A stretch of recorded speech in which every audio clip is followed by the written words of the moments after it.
மெய்யழகன் இந்த படத்தை பார்த்ததுக்கு அப்புறம் இந்த படத்தோட டைரக்டர் பிரேம் அடுத்து எந்த மாதிரியான ஒரு படத்தை கொடுக்க போறாரு அப்படின்ற ஒரு எதிர்பார்ப்பு நம்மளுக்குள்ள ஏற்படும். ஏன்னா அப்படி ஒரு அழகான படைப்பு தான் இந்த மெய்யழகன். கார்த்திக் அரவிந்த் சாமி ரெண்டு பேருமே படம் ஃபுல்லா பேசிக்கிட்டே இருப்பாங்க. என்னடா இவனுங்க பேசிக்கிட்டே இருக்கானுங்க அப்படின்லாம் நம்ம டயர்டாகி ஃபீல் பண்ணலாம் மாட்டோம்.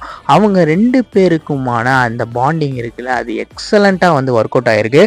நம்மளுடைய வாழ்க்கையில ரொம்ப நாள் கழிச்சு ஒரு ஃப்ரெண்டை மீட் பண்றோம்னா எப்படி மணிக்கணக்கில் அவர் கூட பேசிக்கிட்டு இருப்போமோ அந்த மாதிரி ஒரு அழகான உரையாடலா தான் நான் அதை பார்க்குறேன். கார்த்திக் அரவிந்த் சாமி ரெண்டு பேருமே இந்த ஸ்கிரிப்டை படித்து உணர்ந்து இந்த ஸ்கிரிப்டுக்கு என்ன தேவையோ அதை 100% கொடுத்துருக்காங்க.